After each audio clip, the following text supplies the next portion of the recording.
새번역 사도신경으로 신앙 고백하겠습니다.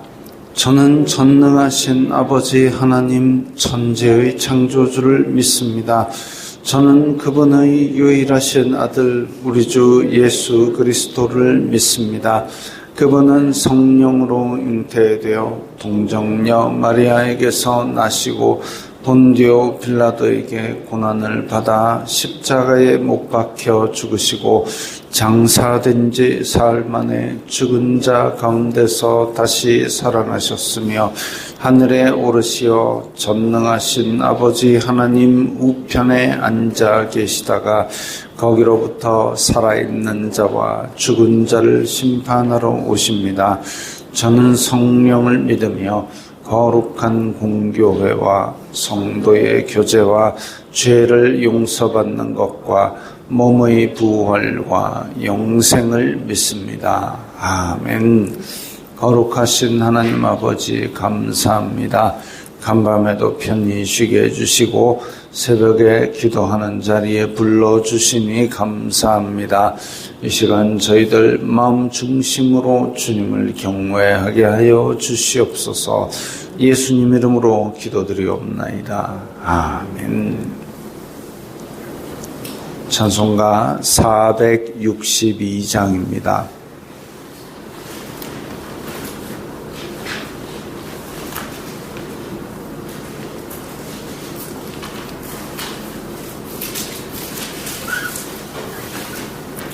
찬송가 462장입니다.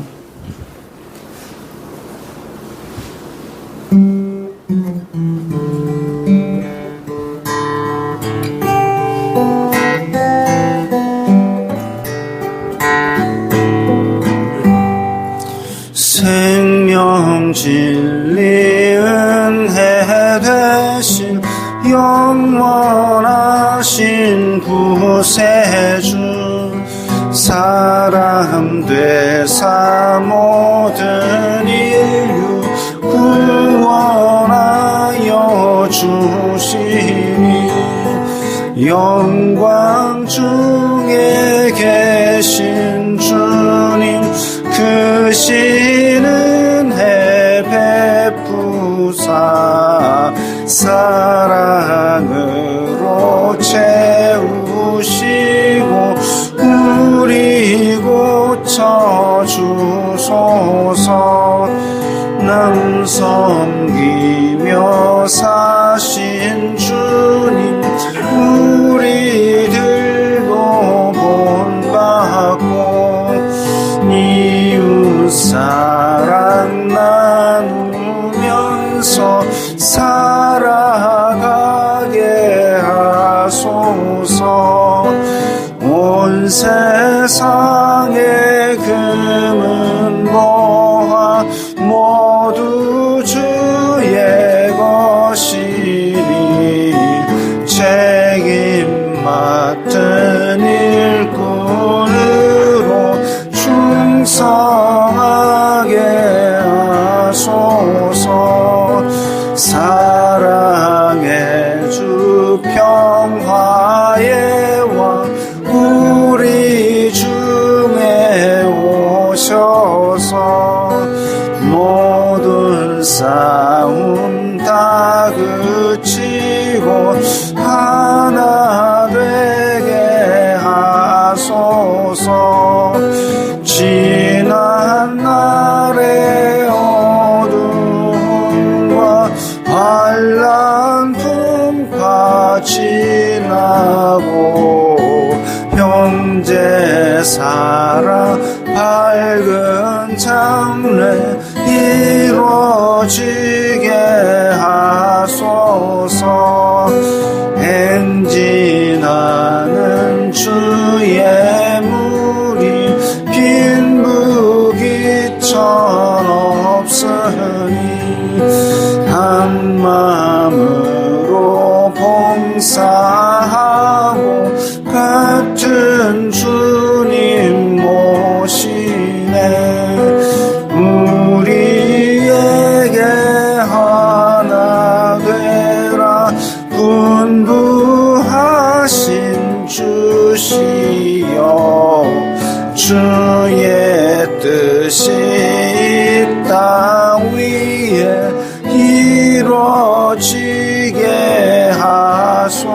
주옵소서.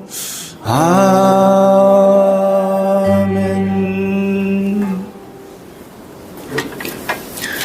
오늘 말씀은 마가복음 12장 1절부터 12절까지의 말씀입니다.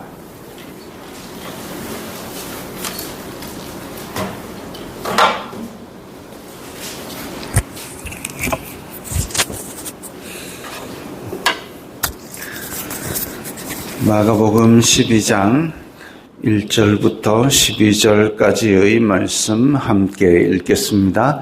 예수님께서 비유로 그들에게 말씀하시되 한 사람이 포도원을 만들어 산울타리로 두르고 즙 짜는 틀을 만들고 망대를 지어서 농부들에게 세로 주고 타국에 갔더니 때가 이름에 농부들에게 포도원 소출 얼마를 받으려고 한 종을 보내니 그들이 종을 잡아 심히 때리고 거저 보내었거늘 다시 다른 종을 보내니 그의 머리에 상처를 내고 능욕하였거늘 또 다른 종을 보내니 그들이 그를 죽이고 또 그 외에 많은 종들도 더러는 때리고 더러는 죽인지라.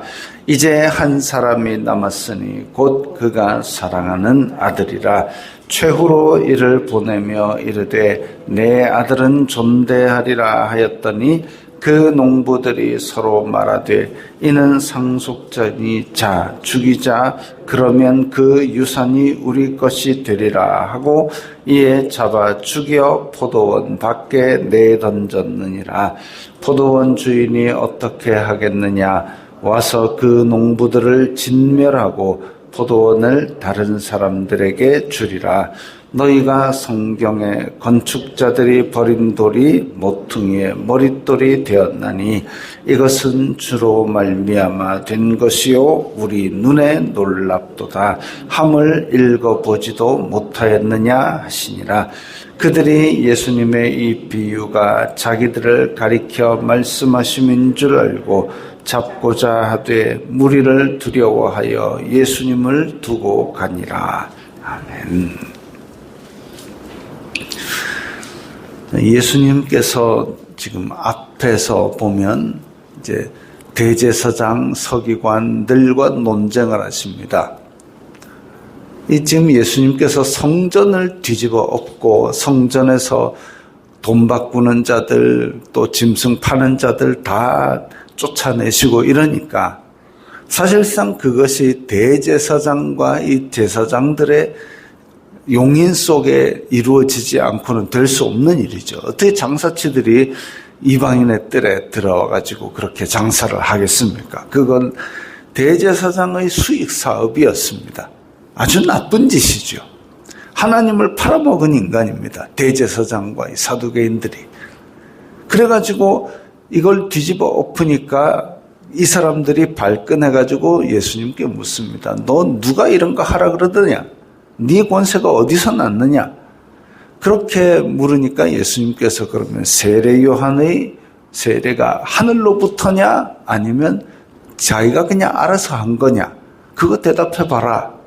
그러니까 이 대제사장 무리들이 야 이거 하늘에서부터 왔다 그러면은 왜 그를 믿지 아니하느냐 할 것이고 땅에서부터 왔다 그러면 사람들이 다 세례 요한을 선지자로 알고 있으니까 사람들이 우리를 공격할 것이고 그래서 모르겠다라고 잡아 떼버립니다. 몰라서 모른 게 아니죠.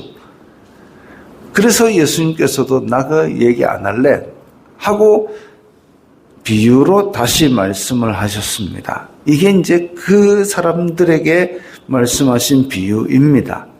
한 사람이 포도원을 만들어 산울타리로 두르고 즙 짜는 틀을 만들고 망대를 지어서 지금 일하는 사람이 몸만 오면 되도록 모든 준비가 다 갖추어졌습니다. 주님의 것으로 주인의 것으로 모든 걸 다 갖추었습니다. 이게 은혜지요. 울타리로 그렇게 울타리나 망대가 없다면 누군가가 훔쳐갈 수도 있고 또 짐승이 올 수도 있지만 이렇게 철저하게 다 막아 놓았다라는 것은 이게 아주 좋은 포도를 생산할 수 있는 시설을 보호까지 다 해놨습니다. 그야말로 몸만 와서 농사만 지으면 이 포도를 수확하는데 전혀 지장이 없습니다. 그래서 대략 다 나오죠. 이 정도 포도밭이면 뭐 포도 100마리 나오겠다. 그 100말들이의 포도가 나오겠다라는 것을 예상을 했을 때 울타리로 둘러놓고 망대까지 있으니까 누가 훔쳐가거나 짐승이 먹거나 이런 일이 없이, 손실이 없이 100말 나오는 겁니다. 그 정도까지 세심하게 잘 가꾸어 놓은 것이 바로 하나님께서 우리에게 베푸신, 하나님의 백성 이스라엘에게 베푸신 은혜지요. 근데 농부들에게 세를 주고 그 다음에 때가 이름에 이제 포도를 심었다라고 하면 바로 그 다음에 포도가 열리는 게 아니기 때문에 포도가 자라고 그 다음에 원래는 하나님께서 이스라엘 자손들에게 명하기를 첫 해 포도는 거두지 말아라 까지 했으니까 다른 이방인들보다 1년 더 늦게 포도를 수확합니다. 그래서 때가 이름에 그 때가 왔을 때에 포도원 소출 얼마를 받으려고 이제 일한 사람들의 삭을 제하고 그 주인으로서의 마땅한 권리죠. 여기서 이만큼 수확이 났을 테니까 이거 달라. 마땅한 주인의 권리를 행사하려고 한 종을 보냈습니다.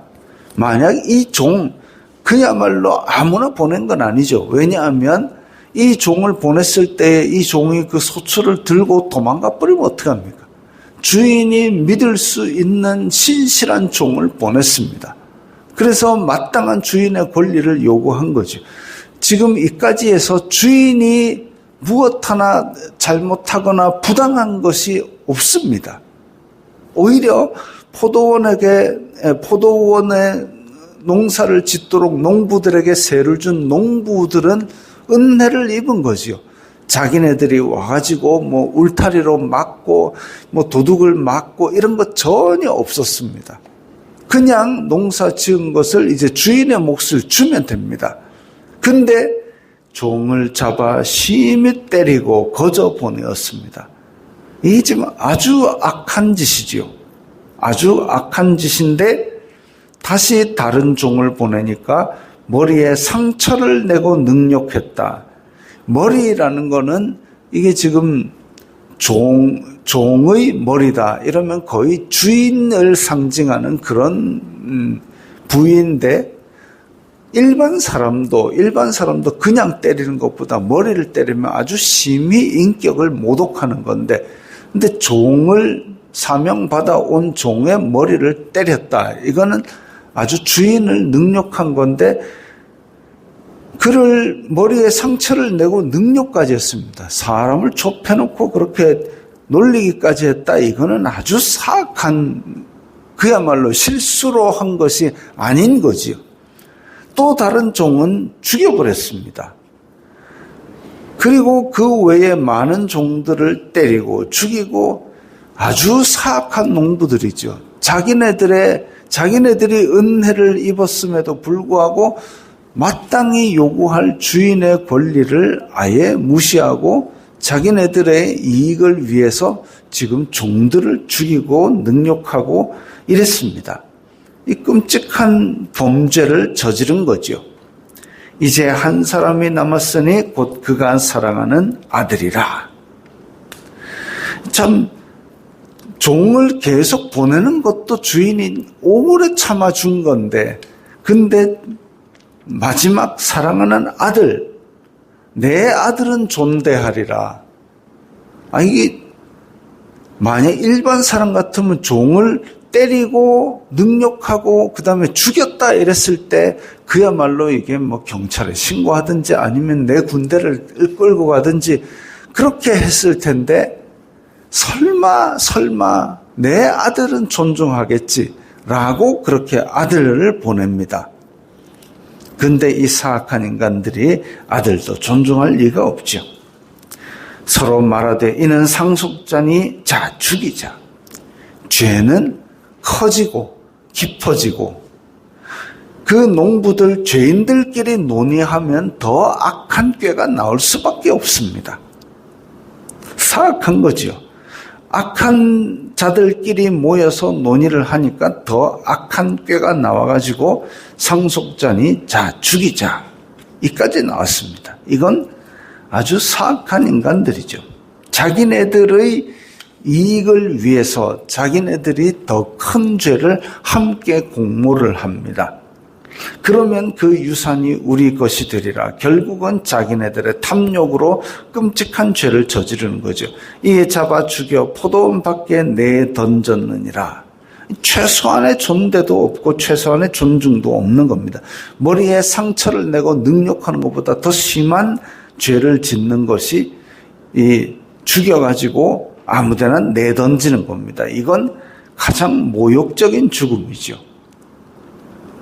이까지 이야기한 것을 들었을 때에 대제사장 무리들은 이게 지금 예수님께서 우리를 겨냥해서 지금 하신 말씀이구나. 우리 보고 농부라 그거네. 딱 그 생각이 들었을 겁니다. 근데 포도원 주인이 어떻게 하겠느냐? 와서 그 농부들을 진멸하고 포도원을 다른 사람들에게 주리라. 농부를 진멸한다. 진멸이라는 거는 그냥 죽이는 게 아니라 완전히 파괴하는 것을 말합니다. 여리고성 때 진멸이 쓰였습니다. 성을 무너뜨리고 불을 지르고 거기에 있는 생명체는 다 죽이고 거기에 있는 금은 하나도 아낌없이 다 불에 태우고 파묻고 이렇게 해서 못쓰게 만드는 이게 진멸입니다. 포도원 주인이 그 농부들을 진멸하는 거죠. 단지 포도의 소출이 문제가 아니라 이 인간들의 사악함을 심판하는 겁니다. 그게 진멸이죠. 그리고 다른 사람들에게 주리라. 다른 사람들, 즉 유대인들이 이 하나님의 법을 맡아서 성전에서 예배를 했지만 이제 그것이 지나가 버리면 이 제사장들의 사악함으로 인하여 유대인들만에게 머무르지 아니하고 이제 이방인들에게까지 복음이 전파될 것을 말합니다. 성전을 폐하시고 유대인들에게 원래 유대인들에게 특권을 주신 이유는 제사장 나라가 되어서 땅끝까지 하나님의 자비를 전하라, 하나님의 구원을 전하라 이건데 그들이 자기네들의 탐욕으로 지금 아들까지 죽일 생각을 하니까 이제 이 복음이 다른 사람들에게 넘어가는 겁니다. 사도 바울이 다른 나라들에 가서 그 나라의 회당에서 유대인들에게 복음을 전했을 때 유대인들이 거부하고 박해하고 그렇게 하니까 너희들에게 먼지를 떨어버리리라 하고 이방인들에게 복음을 전한 그것과 같습니다. 다른 사람들에게 주리라. 너희가 성경에 건축자들이 버린 돌이 모퉁이의 머릿돌이 되었나니 이것은 주로 말미암아 된 것이요 우리 눈에 놀랍도다. 즉 이 건축자들의 버린 돌, 이 포도원 농부들이 죽여버린 예수님이 모퉁이의 머릿돌이 되었다. 즉 예수님의 몸으로 새로운 성전을 만드신 걸 말합니다. 지금 최근에 우리나라 뉴스에 무슨 집을 가지고 있는데 집값이 올랐을 때 이 시세 차익을 세입자에게도 줘야 되는 거 아니냐 이런 논쟁이 있었습니다. 또 삼성이라든지 이런 기업들이 돈을 많이 버니까 이 수익은 노동자들이 냈으니까 노동자에게 다 줘야 되는 거 아니냐. 그래서 사내 무슨 유보금 이것도 다 노동자에게 나눠줘서 그 이익을 줘야 되는 거 아니냐라고 얘기를 합니다. 어찌 보면 맞게 들리는 얘기처럼 들리지만 이 집을 살 때에 세입자가 돈 한 푼도 보탠 거 아니죠. 삼성이 공장 지을 때 그 설비 하나 노동자들이 넣은 거 아니죠. 기업의 재산, 사내 유보금은 그게 돈의 형태로 쌓아놓는 게 아닙니다. 그 부지와 장비와 이런 게 다 유보금에 포함되어 있습니다. 그러면 그걸 노동자에게 나눠준다 그러면 삼성전자가 반도체 만들 장비를 팔아가지고 노동자들한테 나눠주면 노동자 다음날 출근할 곳이 없어지는 겁니다. 근데 돈 내놔라 이거죠. 뭐 때문에? 탐욕 때문에. 그야말로 황금알 낳는 거위에 배를 가르는 짓입니다. 여기서 이제 우리가 중요한 얘기가 하나 나오는데 뭐냐면 이렇게 뭐 집에 시세 차익이 생겼을 때 세입자에게도 돈 줘야 되는 거 아니냐? 그럼 집값이 떨어지면 그 손해를 세입자도 낼 겁니까? 아니잖아요. 기업이 망했을 때 빚지게 되면 그 빚 노동자들이 빚집니까? 아니잖아요. 그게 주인과 세든 농부의 차이입니다. 다시 말하면 그 기업과 함께 손해를 보았을 때 그 손해에 책임을 지느냐, 망하면 그 빚을 누가 지느냐, 그게 주인과 농부의 차이입니다. 근데 지금은 탐욕 가지고 지금 다 내놔라 하고 떼쓰는 분위기가 대한민국에 형성되는 것이 무척 안타깝습니다. 지난 쿠팡에서 노동자 한 명이 죽었는데 그 사람이 사실은 딴 데 가다가 교통사고로 죽었답니다. 근데 쿠팡 보고 돈 내놓으랍니다. 자기와 자기 부모님의 생계를 책임지랍니다. 근데 이 말을 한 사람은 사지배체 멀쩡한 젊은 사람이더라고요. 그 사람을 교통사고 난 회사에서 회사의 업무도 아닌데 그걸 왜 배상을 해야 되는지 전혀 모르겠습니다. 하여튼 이렇게 떼쓰면서 말도 안 되는 자기들의 탐욕을 가지고 요구하는 것이 당당하게 화면에 얼굴 내놓고 할 수 있는 이런 대한민국이 참 대단하다는 생각이 듭니다. 손해를 보았을 때, 망했을 때 그 빚을 끝까지 책임지는 이런 태도 같으면 모르겠습니다만은 내 탐욕을 위해서 그렇게 얼굴이 다 드러내놓고 뻔뻔하게 이제 좀 있으면 그야말로 종들을 심히 때리고 머리에 상처를 내고 그를 죽이고 아들까지 존중하지 않는 이것도 당당하게 얼굴 내밀 수도 있습니다. 대한민국 이렇게 가서는 안 되지요. 그야말로 성전을 지을 때에 대제사장이 하나 했습니까? 그런 거 아니면서도 하나님을 팔아서 하나님께서 구별하신 거룩한 뜰까지도 지금 자기의 탐욕을 위한 장사치들을 벌려놓고 백성들을 긁어이질해서 부당한 이익을 취하는 대제사장 무리와 다를 바 없는 똑같은 탐욕의 종들이 되어가고 있는 것을 볼 때 이게 지금 이래서는 안 되는데라는 생각이 듭니다. 부당하게 지금 자기네들의 탐욕을 아주 당당하게 요구하는 이런 모습, 지금 어이가 없어가지고 말이 안 나오는 그것이 지금 아주 당연한 듯이 지금 이렇게 주장당하고 있습니다. 안타까운 일이죠. 성도들은 이런 탐욕과 악독의 가운데에 우리는 그 탐욕과 악독의 유혹을 벗어버려야 됩니다. 탐욕과 악독은 우리를 원하지만 우리는 그것을 다스려야 됩니다. 그게 거룩한 백성입니다. 지금 이 사람들은 결국은 자기네들의 이익을 이렇게까지 가르쳐 주셨는데도 불구하고 포기하지 아니하고 결국은 예수님을 죽이고 그 아들의 죽음을 아주 모욕하는 그야말로 죽여 포도원 밖에 내던지는 죄까지로 달려갑니다. 파멸의 겉으로 보기에는 자기네들이 이긴 것처럼 보이지만 영원한 심판에 처할 수밖에 없는 그런 파멸의 죄를 저지른 겁니다. 그렇게까지 말씀으로 가르치셨는데 결국은 돌아서지 아니하고 끝까지 죄를 지어버리는 이 악독한 탐욕, 이것들이 날마다 우리를 장악하려고 공격을 해야 될 겁니다. 세상 사람들은 그렇게 다 넘어간다 할지라도 우리는 최소한의 이 아들에 대한 존중을 지키며 탐욕과 악독을 잘 다스리시기 바랍니다. 주기도문하겠습니다. 하늘에 계신 우리 아버지의 이름을 거룩하게 하시며 아버지의 나라가 오게 하시며 아버지의 뜻이 하늘에서와 같이 땅에서도 이루어지게 하소서. 오늘 우리에게 일용할 양식을 주시고 우리가 우리에게 잘못한 사람을 용서하여 준 것 같이 우리 죄를 용서하여 주시고 우리를 시험에 빠지지 않게 하시고 악에서 구하소서. 나라와 권능과 영광이 영원히 아버지의 것입니다.